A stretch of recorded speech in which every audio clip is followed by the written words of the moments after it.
So hello everyone, welcome to the channel. So in this video I'm going to show you the lake water chlorophyll estimation using Sentinel-2 imagery in Google Earth Engine. So now let's get started. So the chlorophyll concentration is a crucial indicator of water quality in lakes and reservoirs as it directly correlates with algal growth and eutrophication levels. So the excessive chlorophyll content often associated with harmful algal blooms and can degrade the water quality, reduce oxygen level and negatively impact the aquatic ecosystem. Therefore, monitoring the chlorophyll concentration is essential for effective water resource management, pollution control and ecological studies. So this study utilizes the Sentinel-2 satellite imagery to estimate and visualize the chlorophyll levels in selected water body.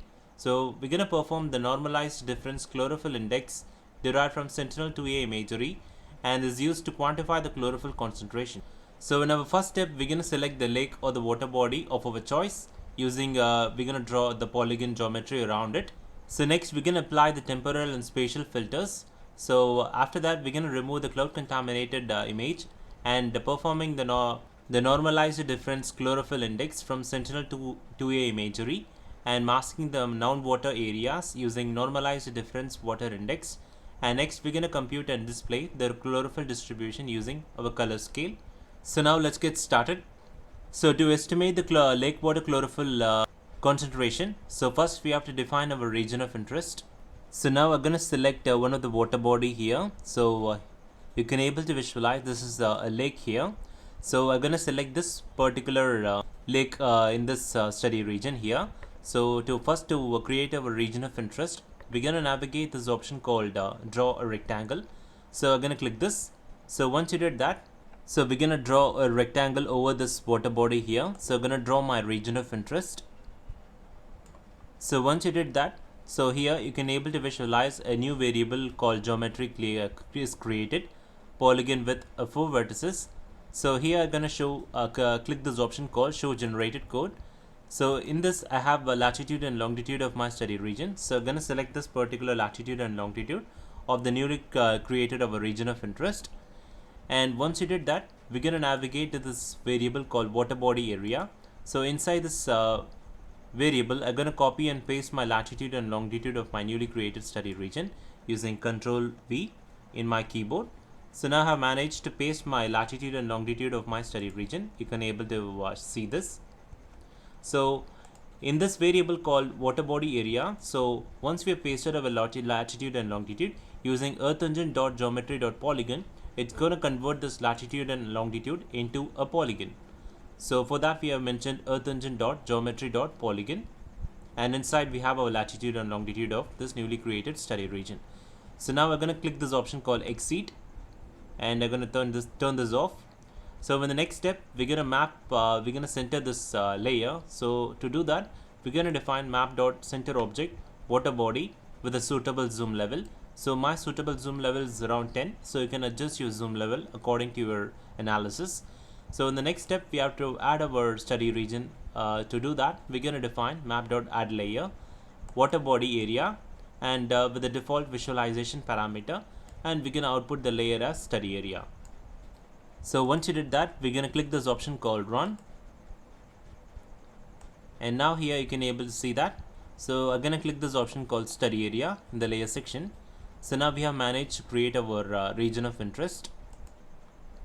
So in the next, we have to select our time range for our analysis. So to view the chlorophyll concentration of this particular water body, we have to first fix our time range. So to do that, we're going to define another variable called start year, and we're going to mention the year, month and date. So for example 2022 January 1, and the end year. So we have to mention the start of the time range and the end of the time. So first we have mentioned the variable start year, and we mentioned the time start of our analysis, that is 2022 January 1. And next in the next variable called end year, we have mentioned the time frame of our end of our analysis, that is 2022 December 31st. So in the next step, we have to load and filter the Sentinel-2A imagery. So using this Sentinel-2A imagery, we're going to compute the Normalized Difference Chlorophyll Index. So for that, we're going to use the Sentinel-2A image. So first we have to define a variable called Sentinel collection equals to Earth Engine dot image collection Copernicus S2, that is Sentinel-2 surface reflectance harmonized. So now let us visualize the details of this particular dataset here. So harmonized Sentinel-2 MSI multispectral instrument level 2. So this particular dataset availability is from 2017 to 2025, and the dataset provider is European Union ESA Copernicus. And using this code we can able to access the satellite imagery and the resolution of this particular images. So you can able to visualize here the B2, B3 and B4 has a 10 meter resolution, and similarly the B8 has 10 meter resolution. So B8 is near infrared band and B2 is blue band and B3 is green and B4 is red band. So also you can go through the description about this image, that is after 2022 the Sentinel-2 seen with the processing baseline or above having a DN range shifted by 1000. So the harmonized collection shift data in a newer scene to be in the same range as the oldest scene. So you can go through the details or the description about this satellite imagery. So now let me get back to Earth Engine. So once you have accessed our Sentinel-2A imagery, next we have to apply the time frame. We're going to filter it based on the time frame. So for example, our time frame is between 2022 January to December. So to apply that, we're going to define dot filter date start year. We're going to mention start year and the end year. Start, we're going to mention the analysis start of the time period of our start of analysis, and the end year, which is going to mention the end of our analysis. So for that we have mentioned start year and end year. So start year, which represent this variable here, that is from 2022 January 1, and the end year, which represents 2022 December 31st.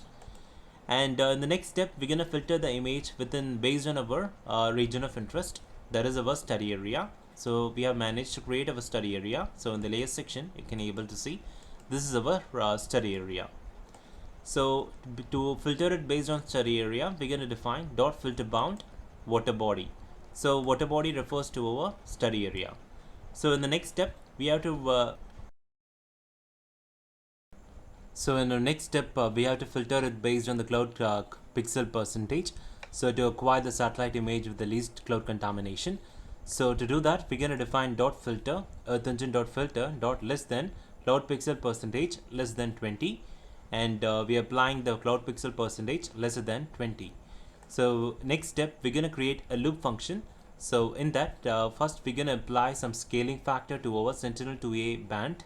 So for that inside the loop we're going to create a variable called scaled bands equals to image dot select. Image refers to our Sentinel collection, and in that we're going to select B. So B here refers to the bands here. So the Sentinel-2A imagery can be referred to refer all the bands. We are referring as a B here, and to apply the scaling factor to all the Sentinel-2A bands, we're going to mention the scaling factor, that is 0.0001. So we are applying the scaling factor to convert the reflectance value. So for that we're going to define image dot select all bands of Sentinel-2, and we're going to multiply it by 0.001 to convert to the reflectance value. So in the next step we're going to perform normalized difference water index to extract only the water area from the study region. So to do that we're going to apply normalized difference water index. So we're going to define a variable NDWI equals to scaled bands.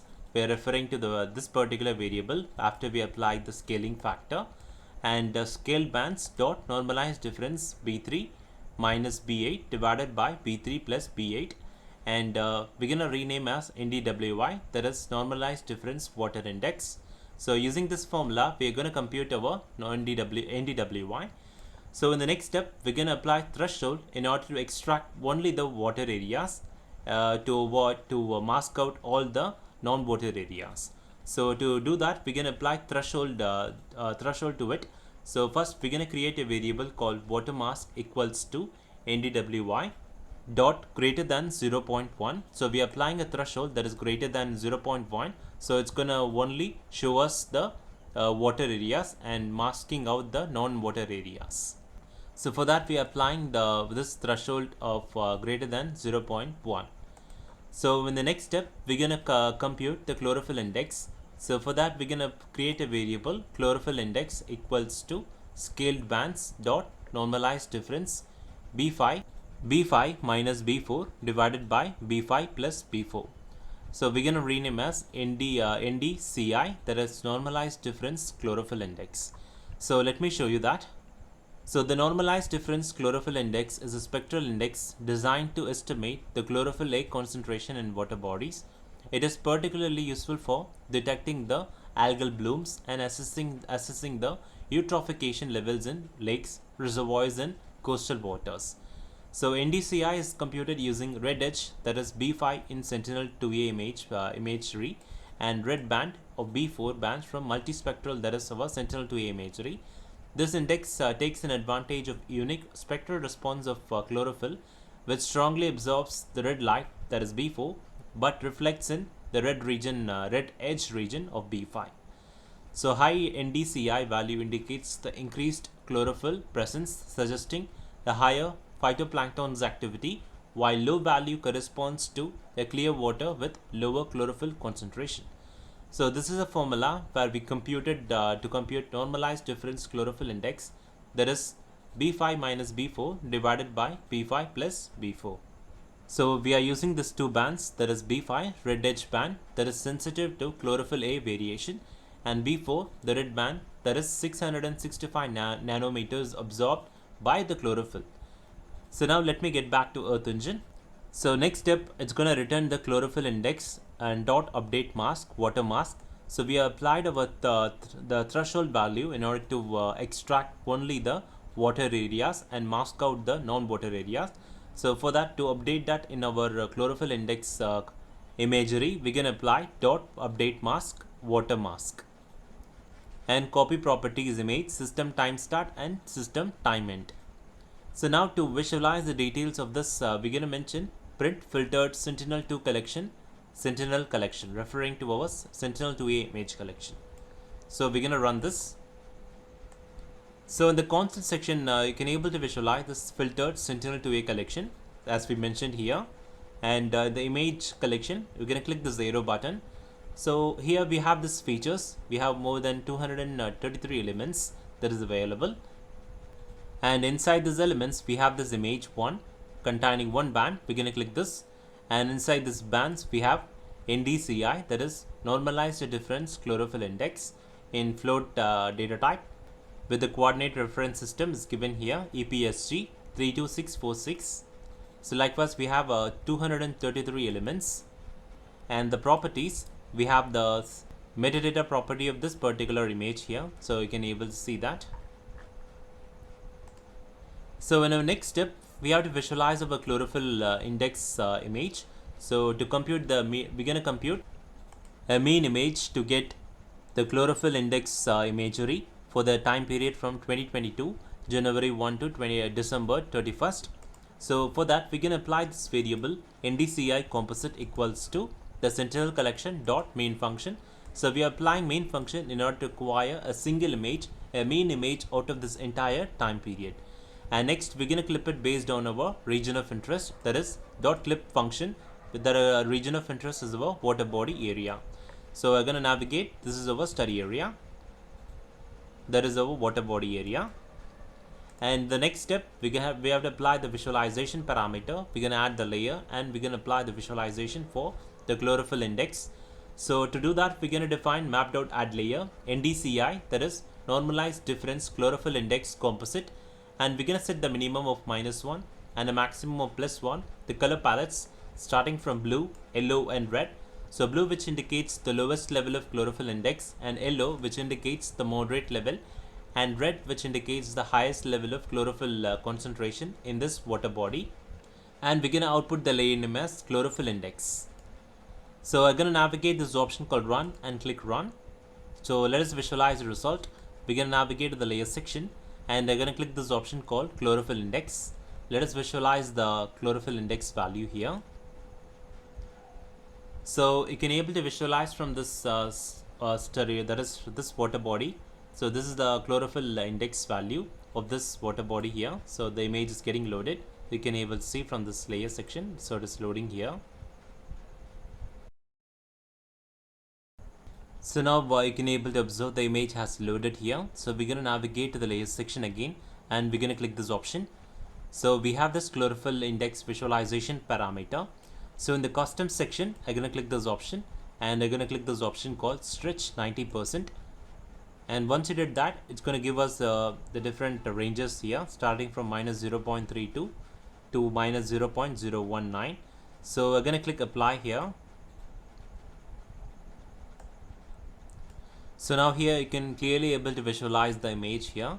So the red which indicates the highest level of chlorophyll concentration in the study region. So you can able to observe the red in regions are indicated towards the lake, towards the shoreline part of this lake here. So you can able to observe in the center part of this lake has a lower chlorophyll value compared towards the shoreline of this lake has a higher level of chlorophyll content.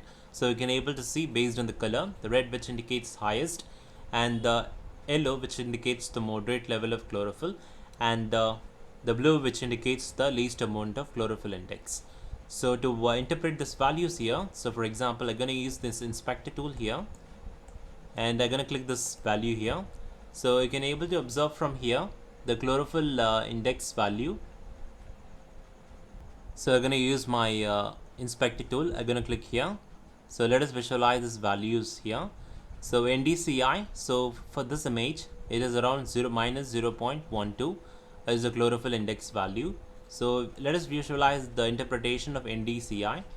So NDCI value of minus 1 to minus 0.1, which indicates no chlorophyll or clear water. The clean water, minimal algal activity.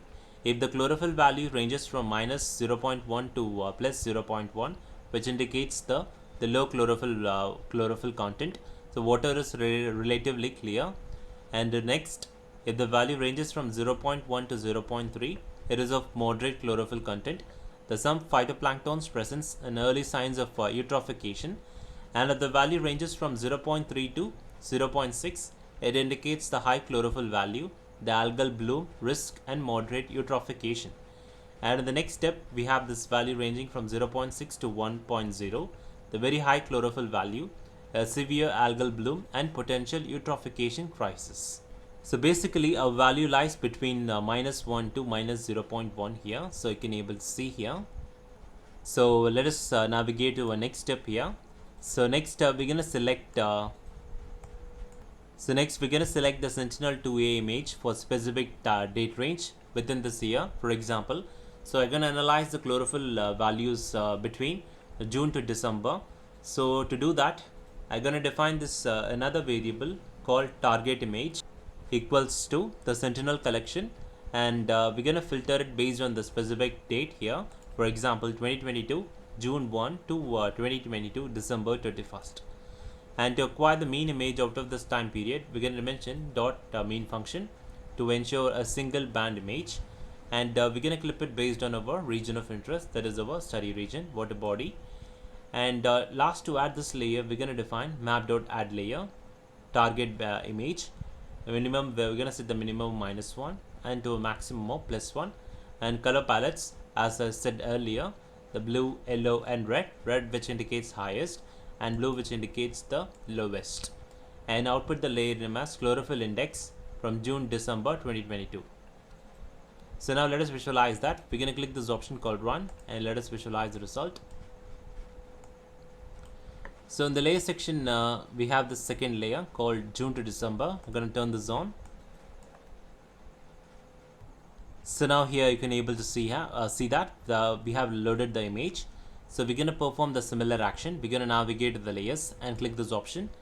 And here we have this, click this, navigate to the custom section here and click stretch 90%. And once you did that, we're going to apply the different contrast level, and we can apply the value. And from this image, we have the similar trend that can be observed. So towards the shoreline, the lake shoreline has a higher level of chlorophyll content compared to the center part of this water body has a lower value of chlorophyll content. So you can able to see. So to inspect the value, I'm going to use the inspector tool and click this value here, and we have the from June to December, the chlorophyll value in the lake shoreline is around minus 0.14. So minus 0.14 falls within this particular value. So no chlorophyll content, or it's a clear water. So based on an interpretation value, so this particular water body is a clear water with the absence of chlorophyll. So you can also perform this analysis for other water bodies in your study region. So in case, you can also use this interpretation or value for this NDCI, that is chlorophyll index. So the low NDCI value, a negative to near zero, which indicates the clear water with minimal algal content, and the moderate NDCL value suggests the presence of some algal or potentially natural or influenced by the nutrient input, and high NDCI value above 0.3 signals an algal bloom, which may be concern for water quality management. So in our last step, we have to export this chlorophyll index image to our Google Drive. So to do that, we're going to define export.image.drive image, the target image. So we are specifically exporting this particular image from June to December 2022. So for that, I'm going to mention the image as a target image. Description has a have mentioned as chlorophyll index 2022 June to December, and the spatial resolution is around 10 meters, and the region, that is a water body, this is our study region, and we're going to set the max pixel value and the coordinate reference system and the folder it's going to export. So now navigate to the task section. Here we have this unsubmitted task called chlorophyll index 2021 June to December. So let us to export this image to a drive, we're going to click this option called run, and a window pop-up saying initiate image export. So the coordinate reference system, the spatial resolution is around 10 meters. So we're going to export to our drive, and the drive folder is water chlorophyll, and the file name is chlorophyll index 2022 June to December. So to export this image to a drive, we have to click this option called run. So once you did that, it's going to load here. So you can able to see here we have this unsubmitted task chlorophyll index 2022 June to December.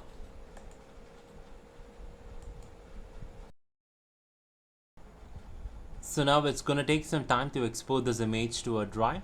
So now let me focus on the application part of the study here. So the application of the study is water quality monitoring. So identify the algal blooms which can cause an oxygen depletion and fish mortality. So detect the seasonal variation in chlorophyll concentration. So next is the eutrophication assessment. So to determine the nutrient enrichment zone prone to excessive algal growth, helps in evaluating the impact of agricultural runoff, sewage discharge, and industrial pollution. And next is the climate change studies. Monitor the effects of temperature variations on lake chlorophyll value and assess the impact of drought, rainfall pattern, and seasonal changes.